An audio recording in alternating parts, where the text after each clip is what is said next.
Ce volet va poursuivre ce que nous avions commencé ce matin avec donc la présentation de deux exposés qui touchent à deux écoles d'architecture régionales différentes. L'un qui touche à l'école d'architecture régionale de Toulouse, et ensuite on aura le plaisir d'entendre un exposé sur l'école des Beaux-Arts d'Alger. Et puis on terminera ce premier volet par une présentation de Marie-Laure Cronier-Lecomte, qui donc travaille depuis de longues années sur cette histoire des Beaux-Arts et qui maintenant est en particulier chargée de constituer donc un fichier des anciens élèves à partir des feuilles de valeur. Et donc l'idée a été qu'elle présente le travail qu'elle a en cours et qu'à partir de ça, on puisse aussi réfléchir, lui poser d'éventuelles questions sur l'articulation entre ces éléments qui sont conservés aux archives nationales et ceux qui sont conservés dans les écoles régionales, et de voir si on peut imaginer d'enclencher quelque chose comme un réseau, comme un travail collectif. Donc ce sera le débat qui aura lieu donc à l'issue de ces trois présentations. Ensuite, on terminera donc avec des présentations, comme je le disais, de deux autres sphères un petit peu différentes. Donc la sphère de l'enseignement côté allemand, côté germanique, avec l'École impériale technique de Strasbourg. Et on terminera donc par l'influence du modèle de l'école des beaux-arts aux États-Unis. Et ensuite, on fera donc une visite de l'exposition. Pour ceux qui seraient obligés de quitter la salle avant, je vous conseille de faire un petit tour quand même dans l'exposition avant d'y jeter un coup d'œil avant de partir. Et donc pour les autres, on clôturera la journée de cette façon-ci. Donc je passe tout de suite la parole à Jean-Henri Fabre, qui vient de l'école de Toulouse, pour un exposé donc, sur l'école régionale de Toulouse, cette fois-ci appréhendée dans une partie de sa maturité, c'est-à-dire autour des années 60. Et de ma jeunesse aussi. Bon, je suis donc entré à l'école régionale d'architecture de Toulouse, dans l'atelier Gillet, pour préparer le concours d'admission. Je suis rentré en octobre 1963, le concours d'admission dans sa forme la plus académique. En juin 1969, je faisais partie des premiers diplômés français à présenter leur diplôme, non plus à Paris, mais dans leurs écoles ou dans leur école d'origine. Je ne serai donc pas tout à fait impartial dans ce que je vais raconter. L'école régionale d'architecture de Toulouse jusqu'en 1969 était dans ses beaux-arts. Depuis 1804, nous voisinions la formation des architectes, voisinait celle des artistes, mais aussi celle d'ouvriers et d'artisans qui étaient dans le travail du bois, dans les arts appliqués. D'où le nom, depuis 1804 jusqu'en 1939, d'école des arts et des sciences industrielles. Alors, dans cet ancien couvent, les élèves architectes occupaient évidemment l'étage noble, dans le corps central, un immense atelier qui faisait jusqu'à 8 mètres de large et une quarantaine de mètres de long. À côté, une salle de plâtre et un amphithéâtre commun à tous les élèves. Nous étions tout à fait bien encadrés, en tout cas depuis 1940, puisque pratiquement mitoyen de la salle de dessin se trouvait l'ordre des architectes, d'une part. Et de l'autre côté, dans l'église de la Dorade, les compagnons charpentiers venaient en procession avec leurs chefs-d'œuvre, effectuaient leur rituel dans ce palais des arts qu'avait réalisé l'architecte prix de Rome toulousain Esquier, venaient dérouler leur rituel, et ces rituels terminés, ils nous invitaient à leurs égales. D'un côté l'ordre, de l'autre côté les compagnons. Alors, ce bâtiment monumental, en fait, abritait un atelier extrêmement crasseux, comme ce devait d'être tous les ateliers d'architecture.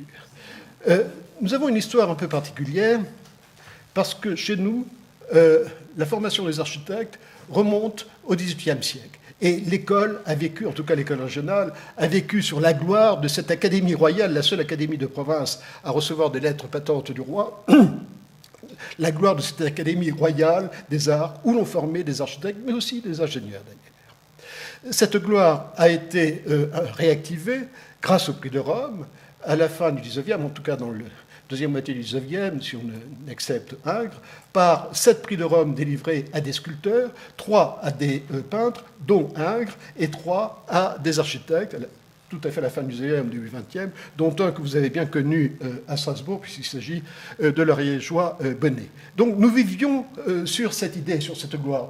Et si nous envoyions, comme je disais tout à l'heure, nos meilleurs élèves aux Beaux-Arts de Paris, ce n'était pas pour qu'ils acquièrent un savoir supplémentaire, mais c'était pour leur montrer l'excellence de cette race occitane. C'était un peu vu comme ça. Nous leur prêtions nos meilleurs élèves.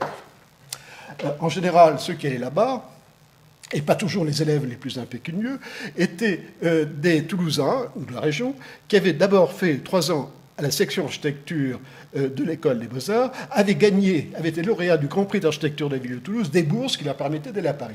C'était le cas d'Esquier, ce prix de Rome, fils d'un grand architecte, il n'avait pas besoin de pognon, donc, qui avait fait cela. L'école jouait aussi une sorte de rôle de propédeutique. Autre chose que je n'ai pas perçue dans ce que vous avez dit, tout en ayant une certaine licence avec Paris, nous étions complètement les vassaux d'ateliers.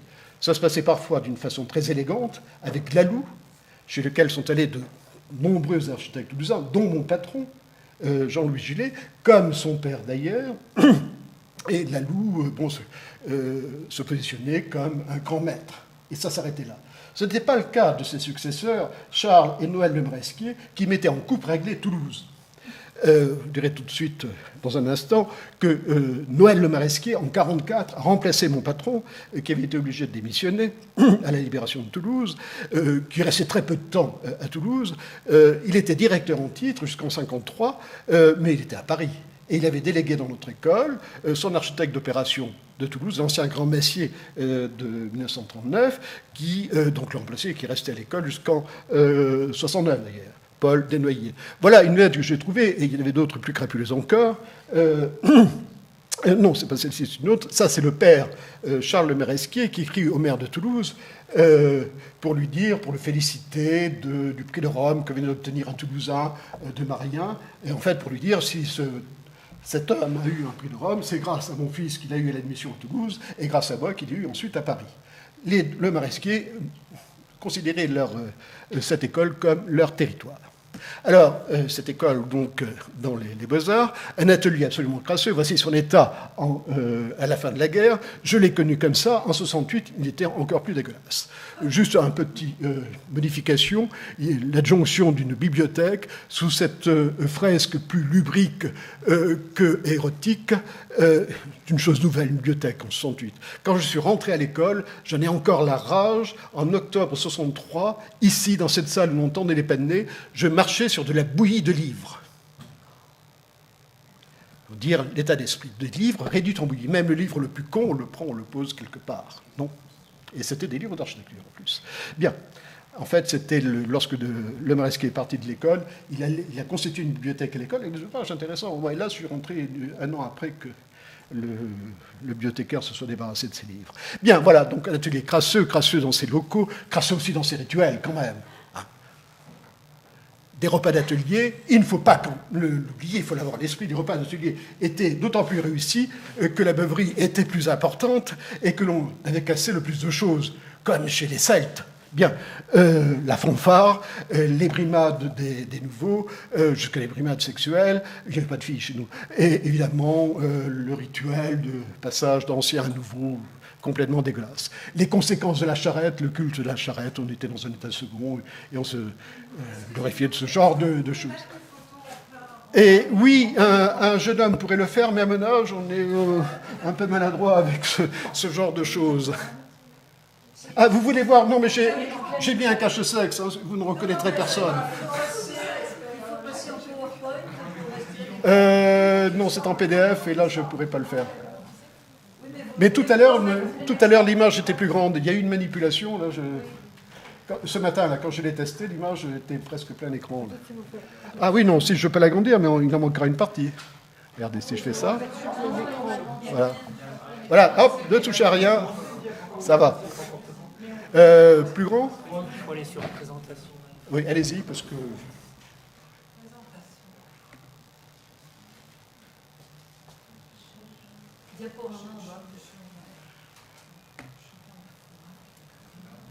Oui, ça suffit, mais il y a toute cette barre. Ça tombe bien parce que je suis là. Je ne voulais pas l'agrandir à cause de ça. Comment? On s'appuie là-dessus pour avancer. Pas ici? Si, là-dessus pour avancer. Pas là. Celle-là pour avancer. Non. Non, jeune homme, vous ne savez pas vous servir de ces appareils. Bon, alors, non, là, vous avez fait un truc qui ne va pas du tout. Ça va pas? Ni l'un ni l'autre. Je voudrais revenir dans les temps antérieurs. On va faire escape. Voilà, c'est bien comme ça. Hein. Oui, je suis ici. Alors, voilà, donc un atelier crade dans tous ses aspects.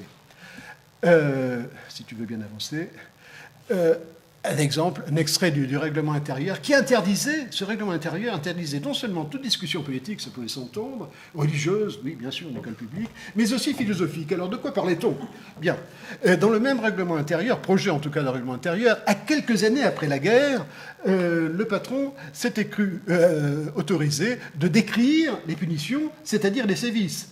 Pour telle faute, eh bien, l'élève sera tondu ou bien passé en broche. Passer en broche, un officier sur une barre, à poil, un feu de calque sous les fesses, épilation pas tout à fait intégrale. Bien, le maire qui devait avaliser ce règlement intérieur, l'école étant municipale, un maire issu de la résistance, très droit, évidemment, a biffé ça. Bien.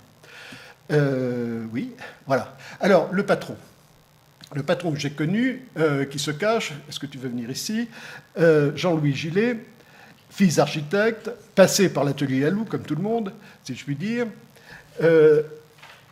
rentre de Paris à Toulouse, après avoir fait ses 3 ans à l'école, comme les autres, travaille avec son père. C'est un des rares agences toulousaines à avoir une écriture relativement moderne, encore qu'à Toulouse, la modernité est un peu particulière, parce que derrière cette pharmacie que je voudrais bien vous montrer, en fait, quand on l'apprend, ça m'emmerde beaucoup ces choses-là, quand on l'apprend sous un autre angle, eh bien, on voit qu'il ne s'agit que d'un plaquage, une sorte de façadisme en verre qui a commencé à la Renaissance et qu'on trouve encore à Toulouse dans les années 70.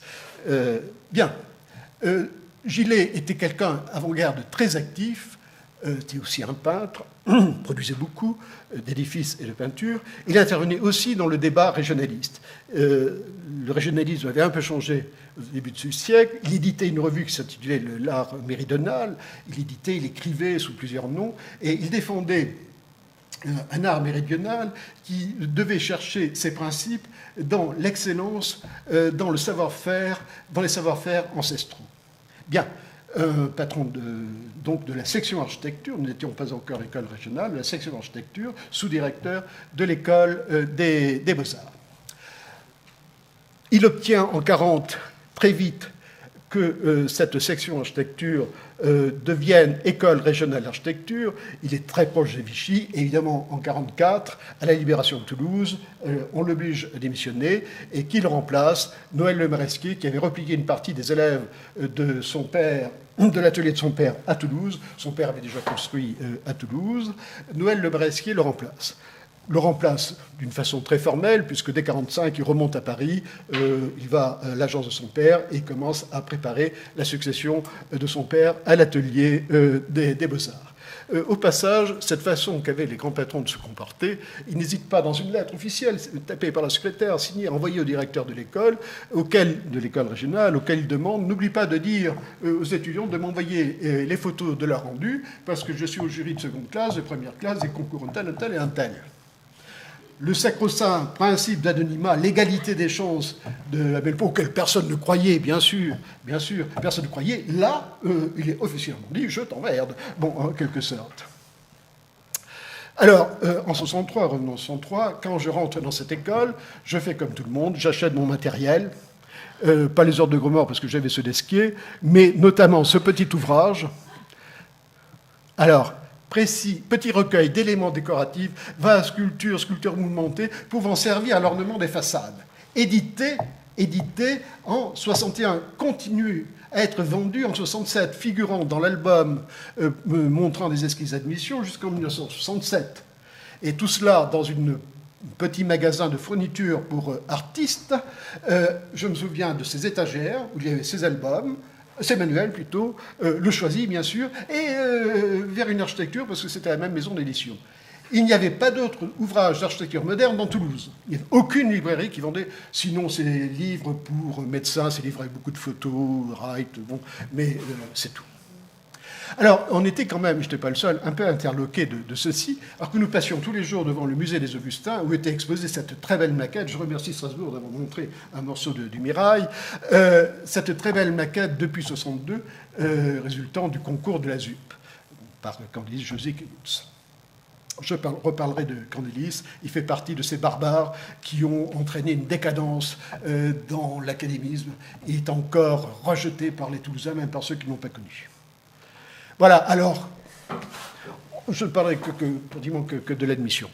On retrouve là la pédagogie des beaux-arts, les 3 temps, la copie, l'imitation et ensuite la transgression.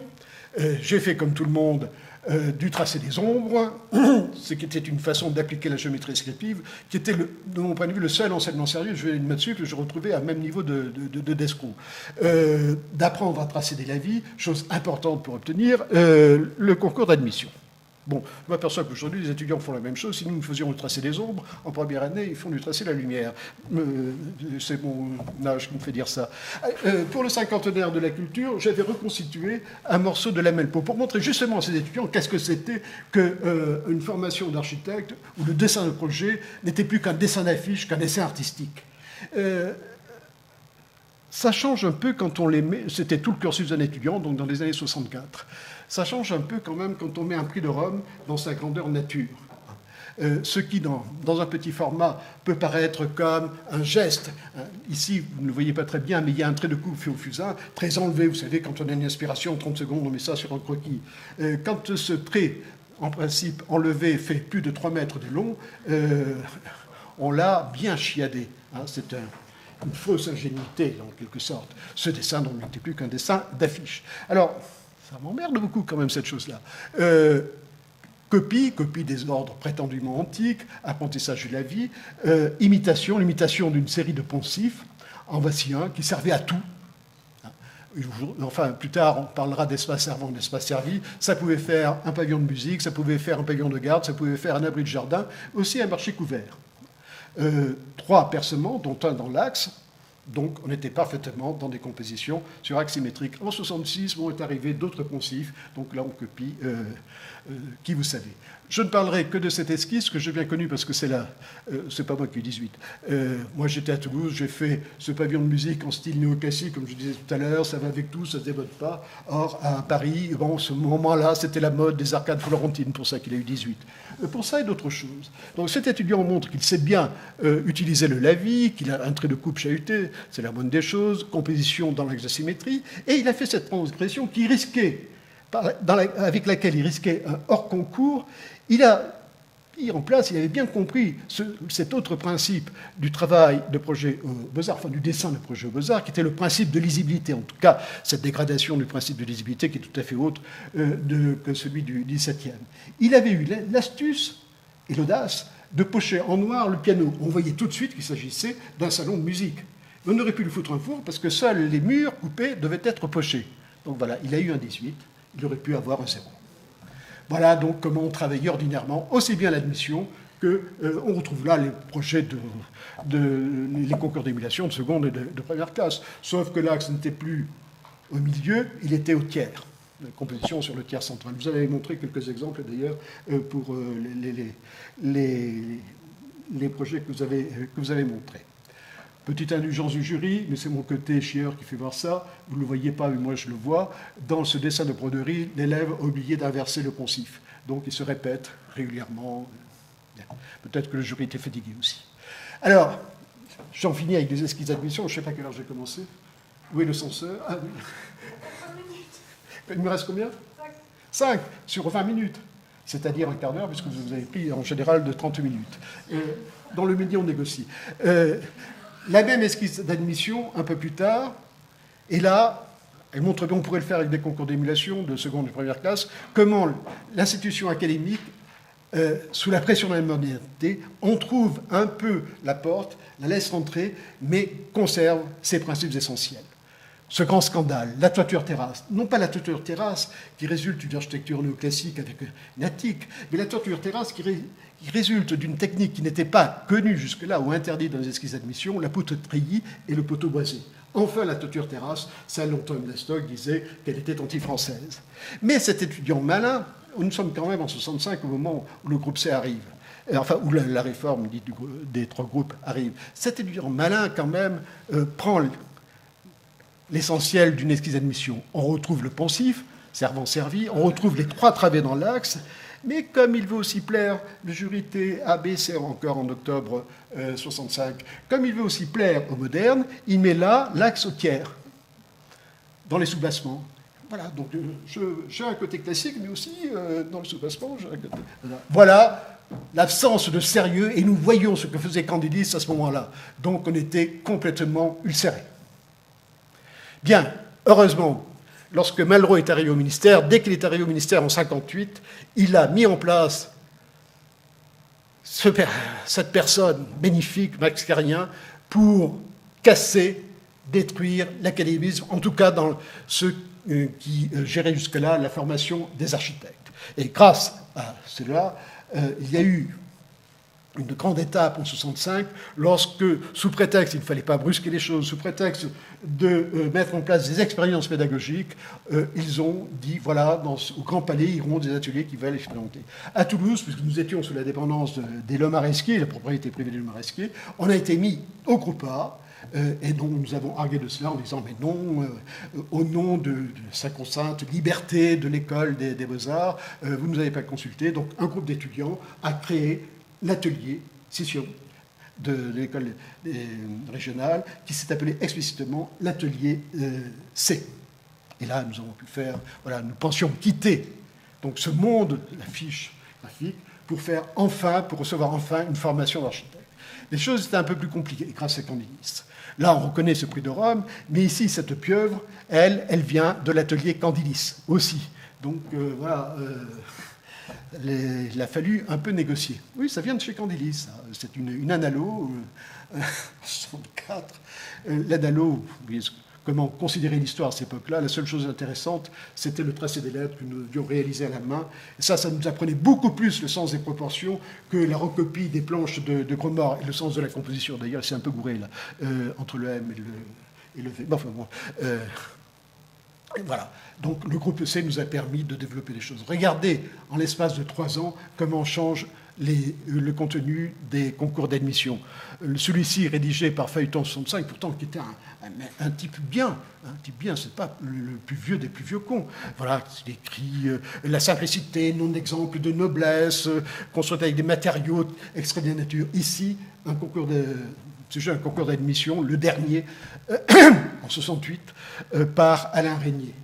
Alain Régnier demande aux élèves d'utiliser leur expérience, celle qu'ils ont acquise depuis 18 ans de l'espace, d'essayer de bâtir une méthode d'analyse à partir de laquelle ils peuvent faire des propositions spatiales. Une révolution copernicienne en quelque sorte. Alors les invasions barbares, pourquoi barbares? Parce que ce sont des gens qui sont venus ailleurs que de l'institution Beaux-Arts qui nous ont aidés à créer cet atelier C et à le développer. Candilis, il n'est pas passé par les Beaux-Arts. Lorsque il était le jury qui attribuait donc allait désigner le concours de l'Azur du Mirail, indiquait qu'ils allaient vraisemblablement désigner l'agence Candice José Woods, l'un des membres du jury, homme de Marien, a démissionné avec éclat en disant « il n'est pas question, ce type-là n'est pas passé par les Beaux-Arts ». Bien, vous vous rendez compte l'état d'esprit. Un autre barbare, qui était un collaborateur de Candilis, un architecte haïtien obligé de se réfugier à Moscou, passant son diplôme à Moscou, un diplôme remarqué, et il a été exposé des réalisations soviétiques, vient à Toulouse, et pour nous, c'est une sorte, oui, de gourou marxiste-léniniste. En même temps, c'était un excellent rondeur.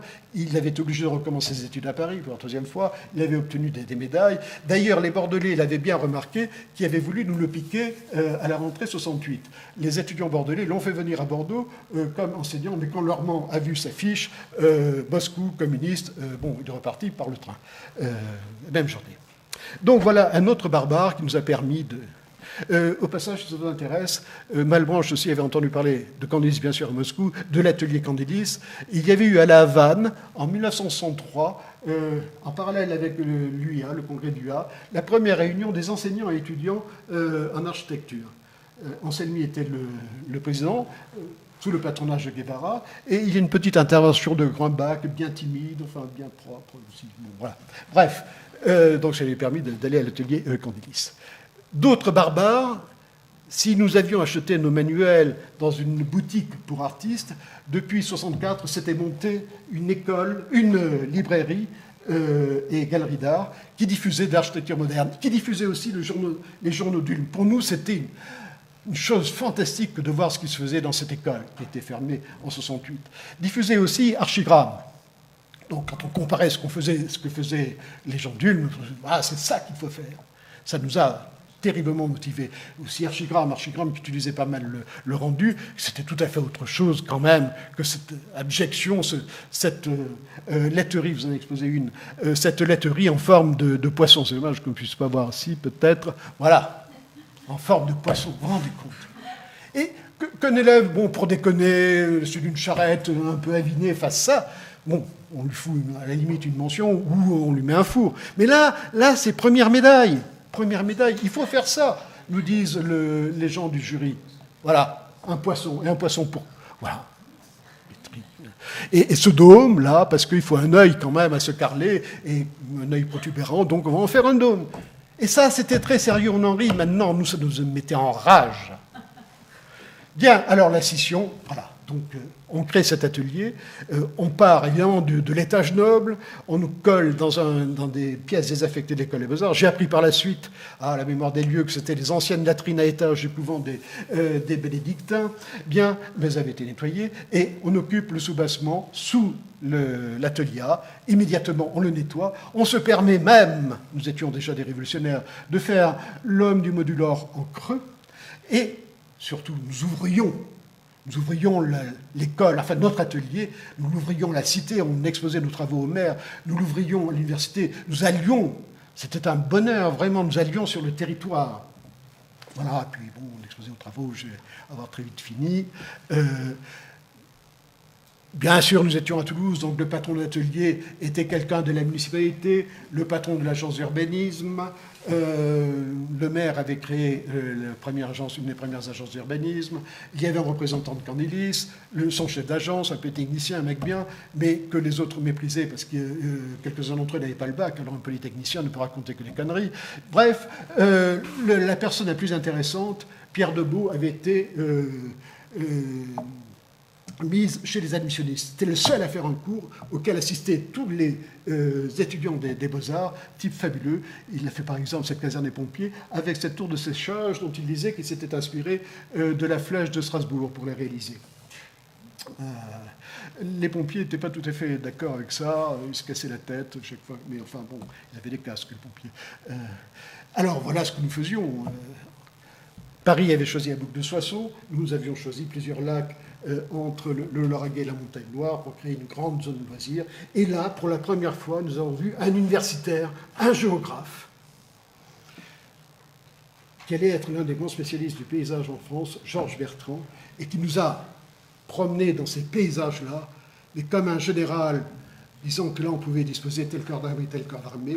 Il nous a montré qu'il y avait, bien sûr, le paysage physique, mais que le paysage aussi était une représentation, il y avait des valeurs culturelles. Il nous parlait d'architecture, et ce n'était pas un architecte. Et à partir de là, on s'est dit, oui, il nous faut des universitaires dans notre formation, il nous faut aussi des chercheurs. Alors, bon, on partait de la grande échelle, et on arrivait jusqu'au détail constructif, il n'y avait pas Photoshop, donc on était obligé de se mouiller un peu pour faire semblant de donner un cadre réel. Bien, chose nouvelle aussi, ça a l'air de rien, mais le jury des Beaux-Arts ne motivait pas. Antérieurement, au 19e, le professeur, et au début du 20e, le professeur Théory commentait les médailles du jury. Là, non. On cherchait à savoir pourquoi on avait pris un four ou pourquoi celui-ci avait eu une médaille. Maintenant, avec le groupe C, non seulement nous présentions nos travaux, bon, il fallait monter à Paris, bien sûr, mais nos travaux à un jury, on discutait, on échangeait avec lui, on allait voir d'ailleurs le jury de l'atelier collégial. Pour nous, c'était à la fois un spectacle, ils étaient un peu folklore, et on apprenait plein de choses en les entendant. Et on recevait le jugement étant rendu, on recevait les motivations de chaque jugement. C'était tout à fait nouveau. On voit là que Portzamparc avait déjà des ennemis parce qu'il n'a pas une appréciation très flatteuse. Enfin bon. Alors, l'atelier C, on commençait à être quand même un peu mécontent. On s'apercevait que le basic design, c'était enfin... La géométrie constructive, c'était que du décor. D'ailleurs, on avait participé avec nos camarades des Beaux-Arts à une œuvre, le 1% artistique, à base de structures tridimensionnelles dans un CFA. On était un peu emmerdés. Heureusement qu'arrive 68. Comme tout le monde, nous avons occupé l'école, et comme l'ordre était notre voisin, nous avons fait profiter l'ordre de notre occupation. Il y avait, mais on ne le voit pas là, là aussi ça n'a pas été oublié, 2 représentants de l'agence Candidis, le chef d'agence et l'un de ses collaborateurs qui occupaient l'ordre. Bien. Alors vous voyez que nos affiches étaient plutôt inspirées par Pravda la survireuse ou Lautréamont que par Lénine ou Trotsky. Nous étions vraiment des débutants, là. Voilà, et arrive donc le décret de Malraux qui ferme la section architecture de l'École des Beaux-Arts, crée les unités pédagogiques. Nous avons profité de cette création pour virer les patrons très académiciens de l'atelier A et pour virer les patrons que nous avions eus à l'atelier C qui nous paraissaient insuffisants, enfin indigents. Et là, nous sommes ouverts sur des étrangers. Bon, je termine là-dessus, j'ai dû dépasser.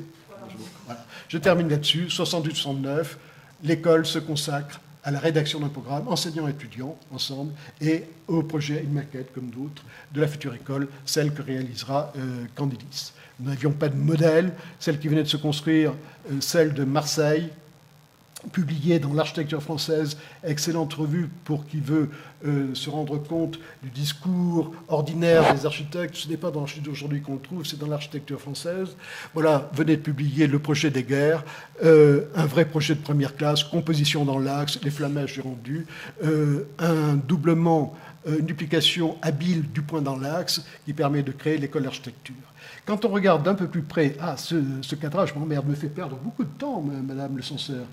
Bon, il faudrait me le décompter de mon temps de parole. Quand on le regarde un peu plus près, qu'est-ce qu'indique Heger en 69 pour décrire le dispositif de son école d'architecture? Atelier, atelier et loge. Alors que nous, voilà, nous étions... Bordeaux, tiens, à propos. Bordeaux, c'était aussi le thème, ce vieux, vénérable symbole de l'œil et du triangle, pas seulement une référence... Bon... oui. Oui. Alors voilà, c'est l'école dans laquelle nous vivons, que l'on veut démolir, cette haine de Candidis comme elle démolit l'université, je finirai là. Nous étions entre l'habitat et l'université, ici, vraiment dans la ville de l'an 2000, et les premiers temps étaient absolument radieux, les étudiants ont tout cassé, enfin, c'est chouette, bien, on fait des barricades, pourvu que ça dure.